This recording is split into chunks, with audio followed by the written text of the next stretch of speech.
You're not welcome this Easter, my mom whispered. Fine, but don't expect my $9,800, I said while canceling electricity, water, and internet at their house. Don't come in. Those were the first words my mom said when she opened the door. No hug, no smile, no happy Easter, honey. Just three flat, quiet words that knocked the air out of my lungs. I stood there on the porch with a bottle of wine in one hand and a basket of handmade chocolate eggs in the other. I even wore the light blue shirt she liked, the one she said brought out my eyes. She used to say that with pride. Now she wouldn't even meet my gaze. What? I blinked. You're kidding, right? My mom glanced behind her, then stepped out and closed the door almost all the way behind her, just a sliver open like I was some kind of threat. It's better if you didn't come in today, she whispered. The air around me froze. I drove 3 hours to be here. I know, she said, voice still quiet, but things are tense, and Olia said she wouldn't come if you were here. Of course, Olivia. I should have known she was behind this. She always was. I heard laughter from inside, the clink of wine glasses. Someone, probably Uncle James, chuckled and said, "Cheers to real family being together." Then I heard her, Olivia's voice, loud and sugary.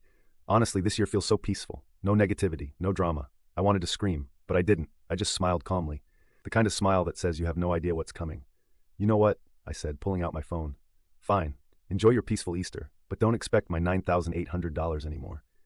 My mom's face shifted. She blinked, confused. What money? She asked slowly.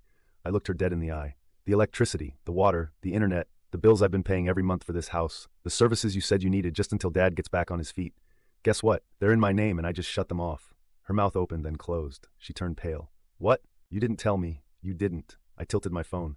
See this app? One tap. I pressed my thumb against the screen. Lights out. From inside, I heard Olivia shouting, "The Wi-Fi just cut off! What was that?" Mom lunged for the phone, but I stepped back. Happy Easter, I said. I turned and walked back to my car. No one followed. No one apologized. As I slid behind the wheel, I saw Olivia appear in the doorway behind my mom, face red, holding her phone high. Are you crazy? We were about to have lunch. I rolled down the window and called back. Call your real family. Maybe they'll pay the bills next month. And then I drove away. No guilt. No second thoughts. That was the moment I stopped being their personal utility company and became the ghost they couldn't exploit anymore. I used to tell myself I was helping, that I was the responsible one, that family meant sacrifice. I told myself a lot of things, like the time my dad called me in the middle of a meeting. Power's getting shut off, he said bluntly. What, again? I whispered, stepping out into the hallway. Just for a couple days, he said. If you can cover it, I'll send it back by Friday. He never sent it back, and I paid anyway, like always. My family has a long history of taking without asking. And me? I have a long history of letting them. When Dad lost his job 3 years ago, I stepped in to help with the utilities. When Mom needed a dental procedure that wasn't urgent but made her insecure, I covered it. When Olivia couldn't afford to renew her car lease, I co-signed the new one and paid the first 6 months. At first, it felt good. I was the dependable one, the one who had it together. But slowly, that admiration turned into expectation. Then entitlement. Then disdain. You're so lucky you don't have kids, Olivia would say at dinner. All your money is just yours. That must be nice. You mean the money I used to pay for your bills? I replied once. Oh, please, she scoffed. Don't act like it's charity. You like feeling superior. Mom chimed in. She didn't mean it like that. No, I meant exactly that, Olivia said, smirking. You think we should bow down because you pay a couple bills? A couple bills? Let's talk about a couple bills. Water, $83 per month. Electricity, $210 per month. Internet, $89 per month. Streaming, mobile plans, random Amazon orders. I stopped counting. I checked my bank app last month and realized I'd sent $9,800 in the last 12 months alone. And yet, to them, I was still the bitter, selfish brother who never smiled in family photos. The worst part? I wasn't even surprised anymore. A few weeks ago, I overheard a conversation I wasn't supposed to hear. I came by the house unannounced to drop off some groceries and heard laughter from the kitchen. He's so uptight, Olivia said. You think paying a few bills made him king of the world, Mom added. He's probably just lonely, Dad chimed in. He works too much. All that money and no one to spend it on. At least he's good for something, Olivia said. I'd cry if I had to pay my own internet. They all laughed. I stood frozen on the porch, grocery bags in hand. No one saw me. I turned and left without saying a word. Later that night, I canceled the auto pay on their Netflix and Disney+. Olivia texted the next day. Did the Wi-Fi glitch or did you forget to pay again? I didn't reply. But the real breaking point came 2 months ago. I logged into my bank account to transfer money and noticed something strange. Multiple Apple Pay purchases I didn't recognize. A new MacBook, a wellness retreat, subscriptions, designer clothes, all billed to the card I'd once given my mom just in case of emergencies. I called her immediately. Did you buy a MacBook? Oh, that was for Olivia. She needed one for work. And the retreat? She was going through a rough patch. Honestly, she was crying every night. With my money, she got quiet. You make more than all of us combined, she said softly. It's not like you can't afford it. I hung up without a word.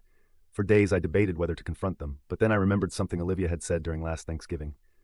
We all play our roles. Mine is being fabulous. Yours is paying for the turkey. She laughed. Everyone laughed. I forced a smile and swallowed my pride. But now, I couldn't even look at a turkey without wanting to scream. Easter was supposed to be the one time of year where we all pretended to care about each other. I bought gifts for the kids, booked time off work, even made reservations for Sunday brunch. A week before, I got a text from Mom.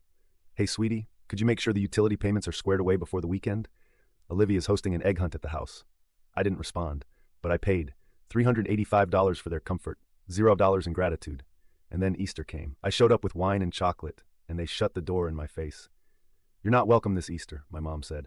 Olivia made sure I heard it. Honestly, it just feels better without the moodiness, she called from inside. Let's keep it light this year. They wanted light. I gave them darkness.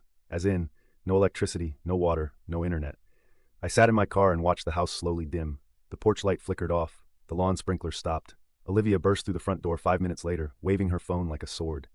What did you do? She screamed. I rolled down the window. Enjoy Easter, I said. The way you wanted, without me. And I drove off. Finally understanding that sometimes the only way to heal is to cut the cord. I didn't even make it home before the calls started. First Mom, then Dad, then Olivia, again. My phone buzzed so hard it almost slipped off the seat. I ignored all of them, until one message came in from Dad that made me laugh out loud. I'll being dramatic. Come back and fix this. Fix this? You mean your water? Your internet? Your idea of a functional family? No thanks. They showed up at my place 2 hours later. I heard the knock but didn't move. Let them stew. Let them feel something for once. Then I heard shouting. You're seriously going to ignore your own mother on Easter? Open the door right now or we're calling the police. Olivia screamed. This is abuse, she yelled louder. I opened the door just as Olivia raised her hand to bang again. She stumbled forward, nearly falling inside. Get in, I said flatly. But if any of you raise your voice, I'm calling the cops myself. They came in like a storm. Mom crying, Dad pacing, Olivia screaming. You think this is funny? We had guests over, children. Do you know what it's like to explain to a 5-year-old why the bathroom doesn't flush? Yeah, I said, sitting down. You explained to them that their aunt and uncle expect me to cover everything. Boom. Silence. Mom gasped. Olivia's eyes went wide. Dad clenched his fists. How dare you speak to your family like that? My mom snapped. Family? I raised an eyebrow. The same family who told me not to come because I ruined the vibe? The same one that laughed behind my back about how useful I am? The same one that used my money like a refillable faucet? Dad stepped forward. You're overreacting. No, I said. I'm done reacting. I'm acting. Finally. Olivia crossed her arms. You think this makes you powerful? Cutting off the utilities just to prove a point? No, I replied. This makes me free. She snorted. You're being ridiculous. Honestly, you've always had this martyr complex. You want applause for paying some bills? You mean the $9,800 I spent last year? I snapped. The money that paid for your heating, your Zoom therapy, your new iPhone, your fake Paris business trip that was actually a spa week in Palm Springs. Her face went white. You went through my stuff? You used my credit card for the plane ticket? I get the statements. Genius. Dad tried to change the subject. Okay, look, we've clearly made some mistakes. I cut him off. Dad, you told me to my face that I had no place at the table, that Olivia deserved the help more because she has a future. You looked me in the eye and said that I was angry. He said quietly, No, I said you were honest for once. Mom reached out. Sweetheart, please, we're family. Can we just reset, undo what you did? No, I said coldly, because you didn't just shut me out this Easter. You shut me out years ago. You've been fine taking what you need, but the second I say no, I'm the villain. Olivia was shaking now. She'd gone from red-faced fury to quiet rage. You'll regret this, she said through her teeth. You think cutting us off will make you feel better. You'll be alone. Good, I said. Alone is better than being bled dry by people who smile when I walk in and spit on my name when I leave. Silence. A heavy electric silence that wrapped the whole room in static. Then I stood up. Here's what's going to happen, I said calmly. You'll find another way to pay the utilities. You'll transfer the car lease off my name within 30 days. You'll stop using my Netflix, my Spotify, and my Amazon Prime. If you don't, I'll lock it all down permanently. You wouldn't, Dad started. Try me, I said. And Mom, if you ever try to guilt trip me again with you're our son, just remember, sons deserve love, not invoices. Mom started to cry. Dad looked down. Olivia, she stormed out the door, slamming it so hard a picture frame tilted sideways. And I didn't care. I didn't follow, didn't explain, didn't fix anything. For the first time in my life, I didn't try to make it better. I closed the door, locked it behind them, and exhaled. The war was over, and I'd finally won. The silence afterward was unreal. No calls, no texts, no sudden knocks on the door. It was like they collectively decided I didn't exist. And you know what? It felt amazing. For the first time in years, I woke up without that dull pressure in my chest, the one that whispers, what will they need from you today? No more scanning my bank app to check if I had enough to cover their latest emergency. No more fake group chats where they sent each other memes and left my messages on scene. No more guilt-drenched holidays where I bought gifts for everyone and got socks in return. I was free. And the quiet was beautiful. I started sleeping better, eating better, living better. I bought a cheap secondhand guitar and started teaching myself chords. I reconnected with college friends I hadn't seen in years. I signed up for a photography class just because I'd always wanted to, but never had the time or energy or space to exist. For once, every cent I earned went toward me, my rent, my groceries, my future. It felt selfish, then it felt fair, then it felt right. About a week later, Olivia posted a long Instagram story rant. Black background, white text, classic passive-aggressive drama dump. Some people will leave you when you need them most, but God sees everything and karma is real. I didn't reply, but I did screenshot it for the laughs. A few days after that, Dad called. I stared at the screen, ringing 5 times, then voicemail. Hey, your mom's upset. Olivia's talking about selling her car. I don't know why you're doing this, but it's gone too far. We're family. Call us. I didn't call. Instead, I emailed Olivia the car lease transfer forms. Deadline, 14 days. Subject line, you're welcome. Then came the real surprise. Kelly, my cousin's wife, reached out of nowhere. She was at the Easter gathering when everything blew up, standing quietly in the background as Olivia cursed and my mom clutched her pearls like I'd murdered someone. She messaged me late one night. I know this might be weird, but I just wanted to say thank you. I've never seen anyone in this family stand up for themselves like that. Honestly, it made me realize a lot about how they treat people. You didn't deserve that. I hope you're doing okay. I just stared at the message for a while. Someone saw it. Someone finally saw me. I wrote back, I'm better than okay, for the first time in a long time. But of course, peace never lasts forever in my family. 2 weeks later, I came home to find a letter taped to my apartment door, no return address.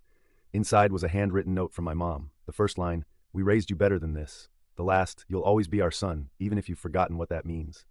I folded it in half, tossed it in the trash, and went out for tacos. Because here's the thing they'll never understand. I didn't forget what family means. They never knew. They thought love was control, that money equaled obedience, that silence meant agreement, that sacrificing yourself was proof of loyalty. But me, I finally knew better. Now I walk into my own apartment, and it's quiet, not because I'm unwanted, but because I want the silence. I light a candle, put on some music, sit by the window, and breathe. No one's waiting for me to fail. No one's asking for a wire transfer. And for once, I don't feel like a backup plan in someone else's life. I feel like the main character in mine. You know what's wild? The world didn't end the day I told my family I was done. The sky didn't crack open.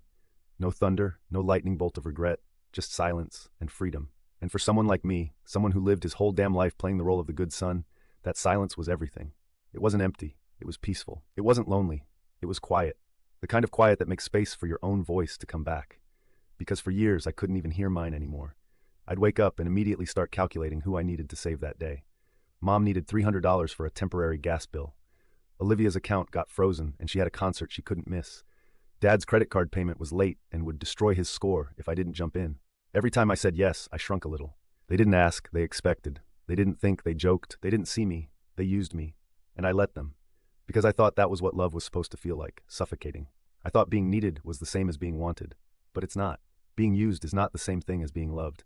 It took one slammed door and a disconnected power line to finally understand that.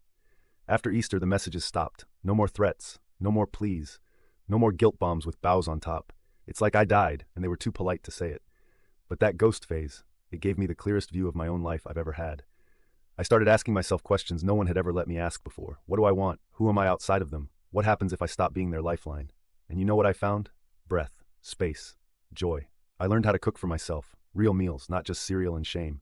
I joined a local music jam on Saturdays. I started writing short stories, poetry. Heck, even this.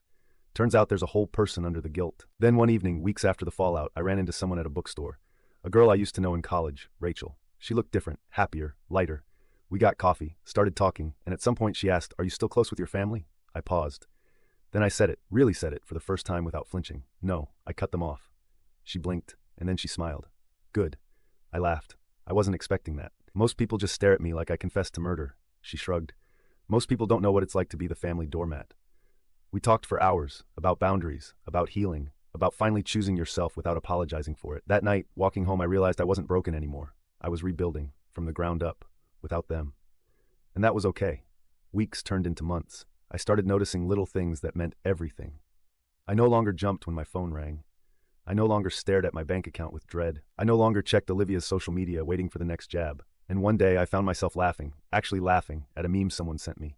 It hit me like a wave. Holy wow, I'm happy. Not because something amazing happened, but because nothing was draining me anymore. Because, for the first time in forever, I wasn't someone else's crutch. I was just me, alive, awake, untangled. Then, final twist, I got a voicemail from Mom. Her voice was shaky, soft, almost fragile. "Hi, sweetheart, I hope you're okay. Olivia's been going through a hard time. The house has been different without you. I know you're angry. I know we messed up. But you're still our son. We love you. I miss you.